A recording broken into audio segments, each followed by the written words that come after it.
I'm Paul Bailey, South Central District Fisheries Supervisor with the North Dakota Game and Fish Department, and I'm responsible for the fisheries management activities in the south central portion of North Dakota.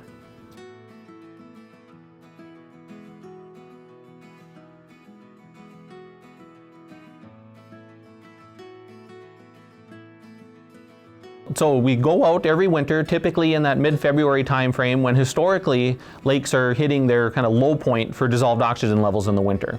And that's what ultimately causes a winter kill if dissolved oxygen levels become depleted over the winter. That can cause fish to succumb to those dissolved oxygen levels. So we checked a number of lakes again this winter in the south central part of the state, and things are looking really good this year as far as dissolved oxygen levels. So the threat of winter kill, I won't say it was zero this year until the ice comes off and we're able to fully assess some lakes. There might be a surprise or two, but things are looking really good this year for not seeing winter kill. The decreased threat of winter kill we saw this winter is a direct result of the very mild winter that we had. That lack of snow, the short duration of ice coverage really combined to decrease the threat of winter kill this year. When it comes to walleye, I think we're sounding like a broken record, but honestly things are as good as they've ever been as far as walleye opportunity.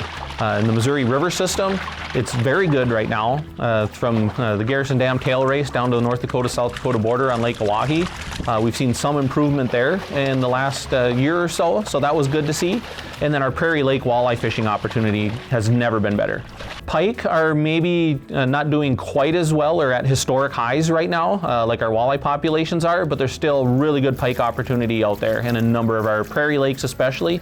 And then of course, Lake Oahe, there's always that opportunity for catching some pike, but also some trophy size pike as well. Perch don't get quite as much attention during the open water period as they do through the ice fishing period, but there's still some perch opportunity out there, but much like our northern pike populations, they're certainly not at what we call a high point right now. But I think what anglers are going to encounter out there is maybe lower numbers of perch than historically they've seen, but some really nice size perch are available.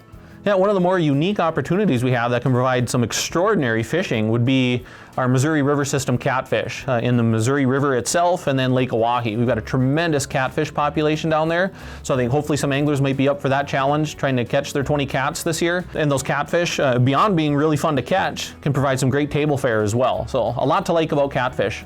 There's lots of good resources out there on our North Dakota Game and Fish Department website for you to research different fish species or what you'd like to target on that particular fishing trip. So just go to our North Dakota Game and Fish Department website, click on that Where to Fish tab, and that'll take you right to some information to hopefully find what you're looking for. One kind of unique project we anticipate conducting this spring will be a walleye tagging project on West Lake Napoleon to better assess how anglers are utilizing the walleye in that population. The one kind of yellow flag we have right now was the drier conditions out there, not only locally with our plains snowpack that we saw this year being very light. We do have some concerns that that's going to lead to some declining lake levels this year if we don't get some wetter events happening. And then of course our mountain snowpack isn't very good right now.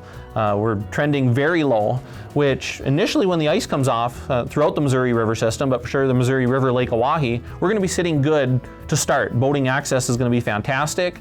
Anglers are going to have plenty of areas to fish, but if we don't get some better runoff happening or better snowpack forming in the next month or so in the mountains out west, we're looking at some pretty drastically declining lake levels that we're going to see in Lake Oahe, which could start to impact boating access. The anglers have an awful lot to look forward to this open water season here in the south central part of North Dakota.